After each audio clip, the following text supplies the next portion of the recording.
Pemerintah Polandia mengakui bahwa rudal yang ditembakkan dari jet tempur F-16 menghantam rumah warga setelah menuduh drone Rusia yang melakukannya. Polisi dan tentara memeriksa kerusakan rumah yang hancur akibat puing-puing pesawat nirawak Rusia yang ditembak jatuh di desa Wiriki Wola, Polandia Timur. Presiden Polandia Karol Nawrocki galang dukungan Jerman dan Prancis untuk memperkuat pertahanan negaranya usai 17 drone Rusia masuk ke wilayahnya. Berita selanjutnya pernyataan Perdana Menteri Spanyol Pedro Sanchez soal penggunaan bom nuklir untuk menghentikan perang Israel di Gaza, hingga memicu kemarahan Perdana Menteri Israel Benjamin Netanyahu. Netanyahu bahkan menyebut ucapan Sanchez sebagai ancaman genosida. Dalam pidato pekan lalu, Sanchez mengatakan Spanyol tidak memiliki bom nuklir kepala induk atau cadangan energi besar untuk menghentikan serangan Israel, namun menegaskan tekad negaranya terus berupaya mencari solusi.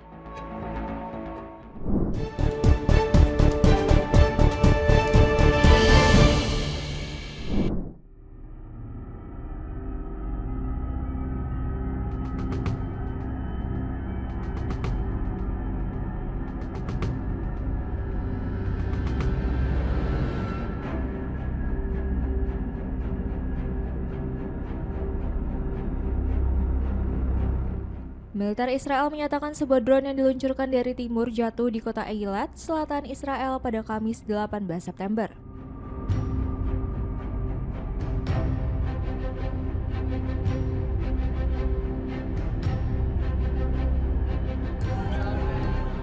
Ketika drone tersebut datang, sirine peringatan yang berada di wilayah tersebut berbunyi.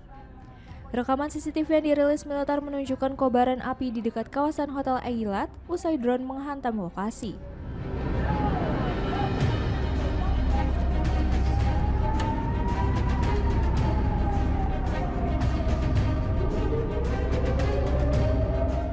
Media Israel melaporkan drone itu diluncurkan dari Yaman dan jatuh di zona Hotel Eilat.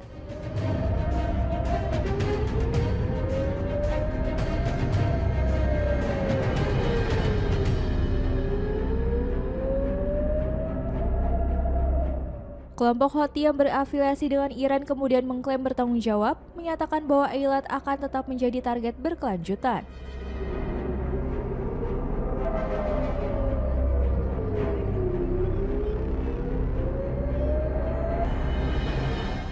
Sebelumnya, sirine juga berbunyi di Yerusalem dan Tel Aviv saat militer Israel mengatakan berhasil mencegat proyektil yang ditembakkan dari Yaman.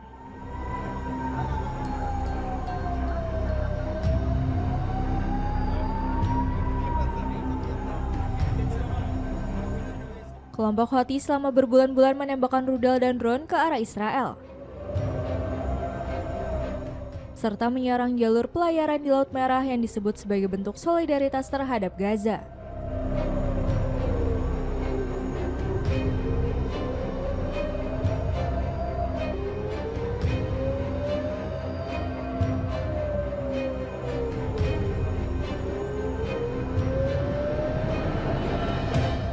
Sebagian besar serangan berhasil dicegat atau jatuh sebelum mencapai sasaran, sementara Israel melancarkan serangkaian serangan balasan.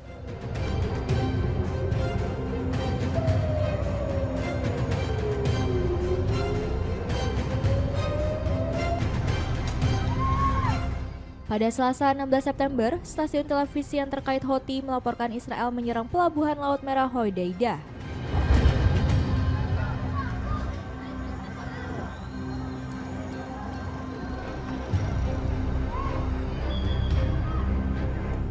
Sebelumnya, Israel juga menggempur ibu kota Yaman Sanaa dan provinsi Al-Jawaf menewaskan sejumlah orang.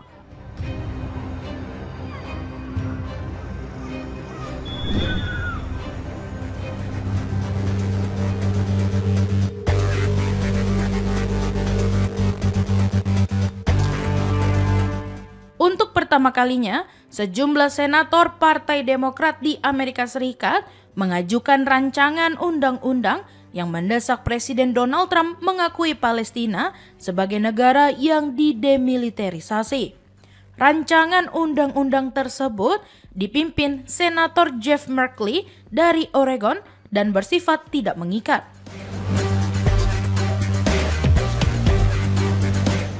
Namun, peluang untuk disahkan dinilai kecil karena kendali Partai Republik di Senat serta meningkatnya penolakan terhadap solusi dua negara. 5 senator yang menandatangani rancangan undang-undang itu menyebut langkah ini dimaksudkan untuk mengirim sinyal menjelang sidang umum Perserikatan Bangsa-Bangsa dan menekan pemerintahan Amerika Serikat agar berperan lebih aktif dalam membantu Gaza.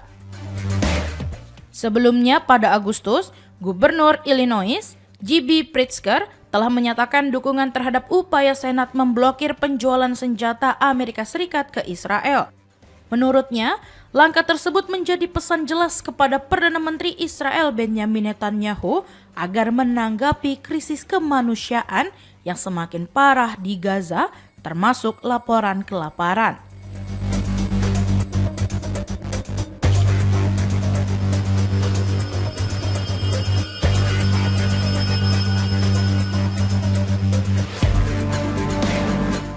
Ia menekankan bahwa Israel harus memastikan bantuan pangan bagi warga sipil Palestina benar-benar tersalurkan dan melakukan segala upaya untuk mencegah kelaparan. Pernyataan Pritzker itu muncul ketika Netanyahu dikabarkan berencana melancarkan invasi darat ke kota Gaza. Ia juga menyinggung hasil pemungutan suara di Senat pekan lalu mengenai 2 resolusi yang bertujuan memblokir transfer senjata tertentu ke Israel. Resolusi yang digagas Senator Independen Bernie Sanders dari Vermont tersebut didukung oleh 27 anggota Partai Demokrat, jumlah yang jauh lebih banyak dibanding 15 senator pada April lalu. Meski demikian, kedua resolusi tetap gagal setelah ditolak dengan selisih lebih dari 70 suara secara bipartisan.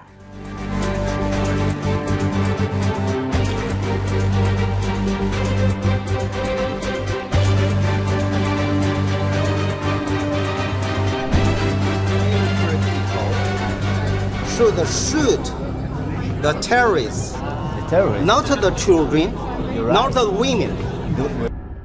Seorang pakar hubungan internasional Tiongkok terlibat perdebatan sengit dengan perwira militer Israel mengenai konflik di Gaza, dan rekaman momen tersebut kemudian viral di media sosial.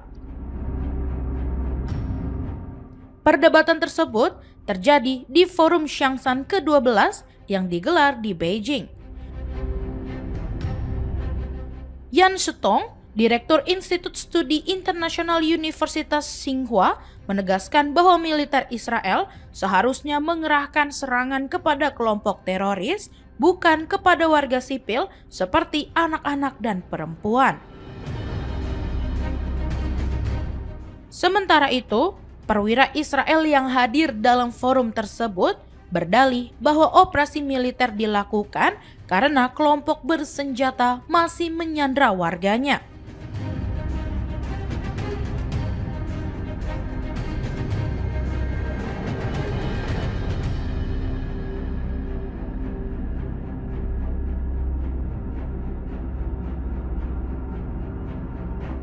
Namun, Yan membantah alasan itu dan menekankan pentingnya solusi dua negara. Ia menyampaikan bahwa tanpa kerjasama dengan Palestina, perang melawan terorisme tidak akan pernah bisa dimenangkan. Forum Xiangshan sendiri merupakan agenda keamanan tahunan yang dihadiri akademisi, pejabat, dan perwakilan militer dari berbagai negara.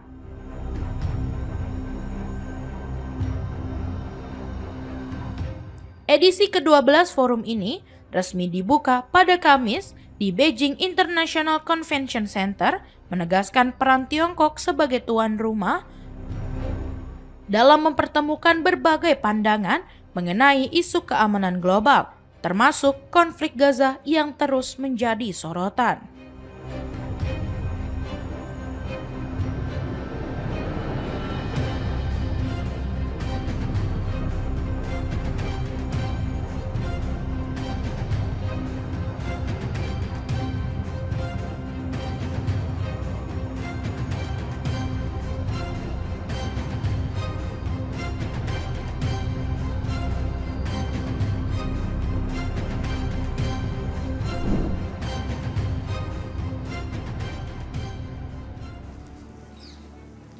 el Gobierno de España ha decidido dar un paso más y poner en marcha de forma inmediata 9 acciones adicionales para detener el genocidio en Gaza, para perseguir a sus ejecutores y para apoyar a la población palestina.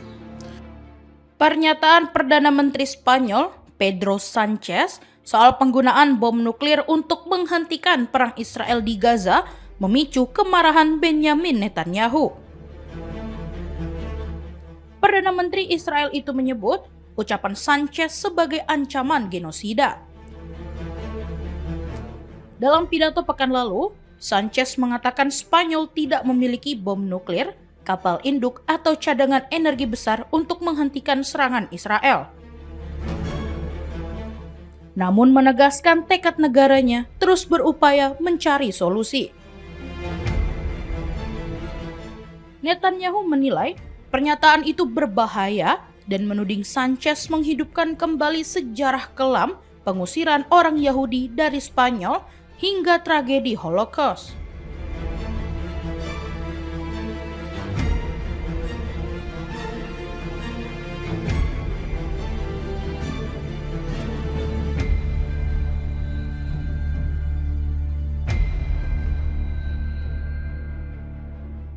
Sementara itu, Kementerian Luar Negeri Spanyol membantah tudingan tersebut dan menegaskan Madrid sejak awal mengecam serangan Hamas serta menuntut pembebasan sandera.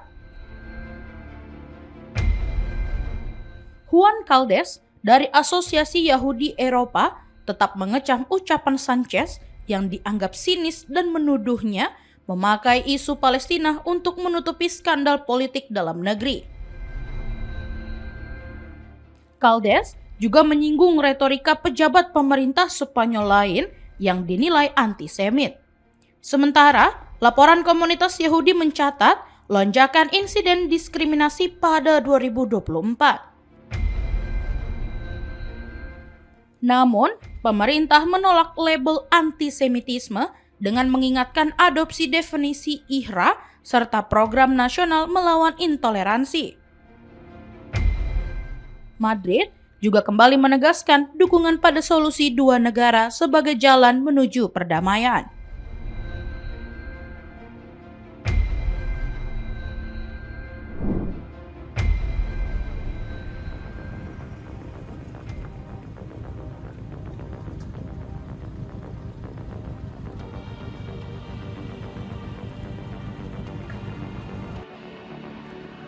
Dua tentara Israel tewas ditembak seorang sopir truk bantuan kemanusiaan asal Yordania di dekat penyeberangan perbatasan Ellen Bay Kamis 18 September. Layanan medis darurat Israel, Magen David Adom, menyebut insiden terjadi sekitar pukul 3 sore waktu setempat. Menurut keterangan militer Israel, IDF, pelaku melepaskan tembakan saat menunggu pemeriksaan truknya di sisi Israel. Penyelidikan awal menyebut pelaku sempat keluar dari truk dan berupaya menembak ulang setelah pistolnya macet sebelum akhirnya dilumpuhkan petugas. Kementerian Luar Negeri Israel mengonfirmasi pelaku adalah warga Yordania, serta menuding Hamas dan otoritas Yordania telah menghasut. Militer Israel mengidentifikasi dua korban sebagai Letnan Kolonel Cadangan Yitzhak Haros, 68 tahun, dan Sersan Oran Hersko, 20 tahun. Sementara itu, Kementerian Luar Negeri Yordania menyebut pelaku bernama Abdul Muthalib Al-Qaisi baru 3 bulan bekerja sebagai sopir truk bantuan ke Gaza. Penyeberangan Ellen Bay atau Jembatan Raja Hussein adalah jalur vital keluar masuk tepi barat yang tidak melewati Israel. Selain menjadi pintu utama warga Palestina berpergian ke luar negeri, jalur ini juga penting untuk logistik bantuan. Tercatat 22 truk bantuan Yordania melintas menuju Gaza dan sejak awal perang lebih dari 8.600 truk bantuan telah melewati jalur ini.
Dua kapal selam bertenaga nuklir milik Armada Pasifik Rusia meluncurkan rudal jelajah dalam latihan di Laut Okhotsk pada Jumat.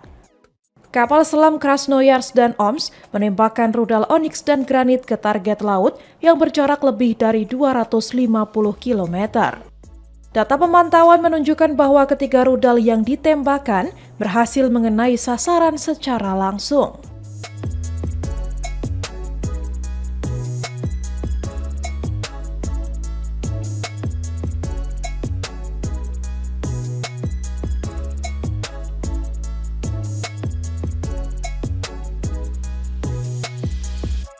Kapal permukaan dan unit penerbangan Angkatan Laut dikerahkan untuk mengamankan area uji coba selama peluncuran. Penembakan rudal ini merupakan bagian dari latihan komando dan staf yang berlangsung sejak 12 September. Latihan tersebut digelar oleh Komando Gabungan Pasukan di Timur Laut Rusia.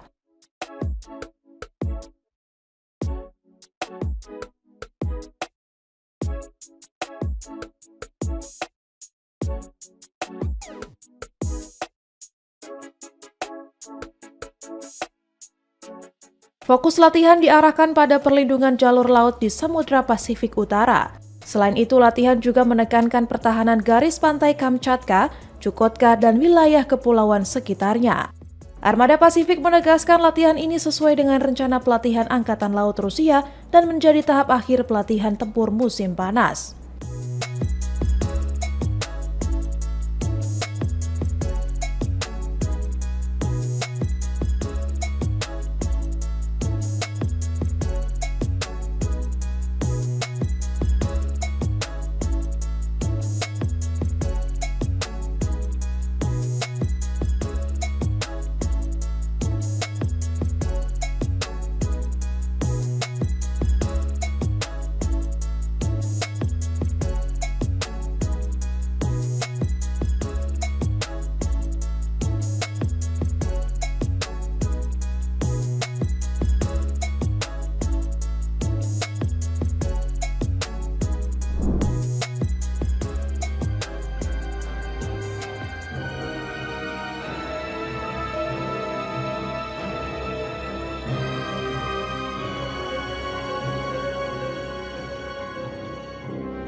Sebuah rudal yang diduga ditembakkan jet tempur F-16 Polandia menghantam rumah di wilayah Lublin, Polandia Timur.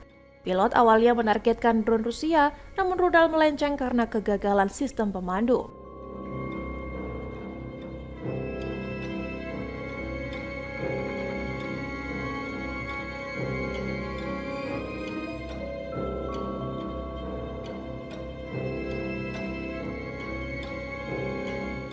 Harian Czechpospolita melaporkan insiden terjadi di desa Wirikiwola dekat perbatasan Belarusia.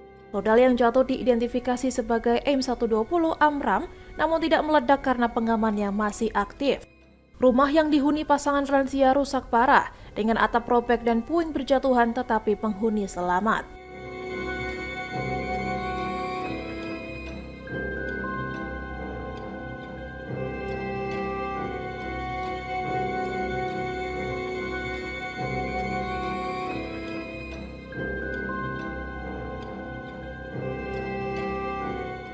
Jaksa Lublin menyatakan objek tersebut belum diidentifikasi secara resmi dan masih menunggu hasil pemeriksaan ahli.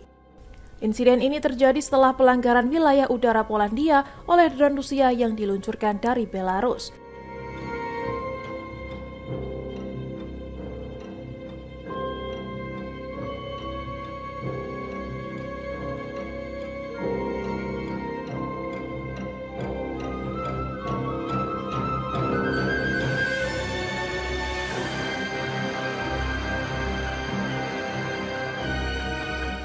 Wakil Menteri Pertahanan Polandia Cezary Tomczyk sebelumnya mengonfirmasi bahwa 3 drone telah ditembak jatuh tetapi tidak mengungkapkan lokasinya. Pemerintah Polandia kini menghadapi sorotan terkait keamanan udara setelah insiden rudal salah sasaran ini.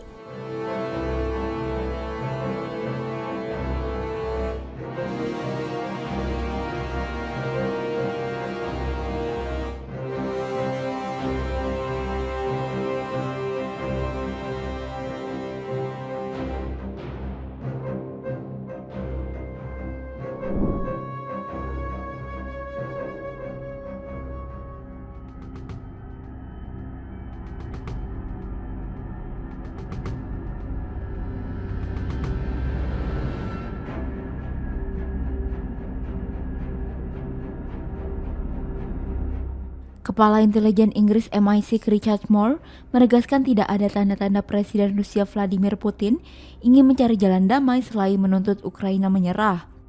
Moore menyebut hingga kini tidak terlihat bukti bahwa Kremlin serius mempertimbangkan perundingan perdamaian yang adil dan setara.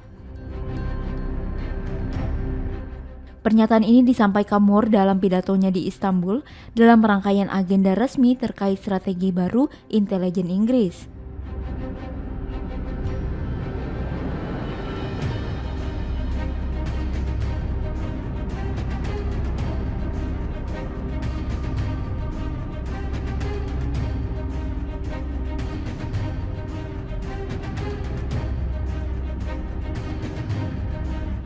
Dalam kesempatan tersebut, MI6 juga mengumumkan rencana memanfaatkan dark web untuk merekrut informan dari Rusia maupun negara lain. Platform ini akan memberi jalur aman bagi calon informan untuk menyampaikan informasi rahasia tanpa mudah terlacak otoritas.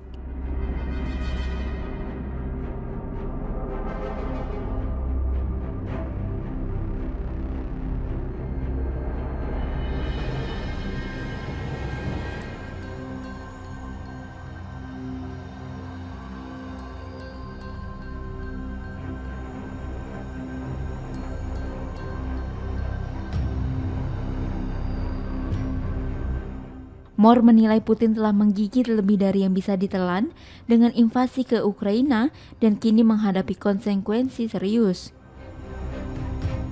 Menurut Moore, Kremlin keliru menilai semangat rakyat Ukraina yang ternyata jauh lebih kuat dan gigih dari perkiraan awal Rusia.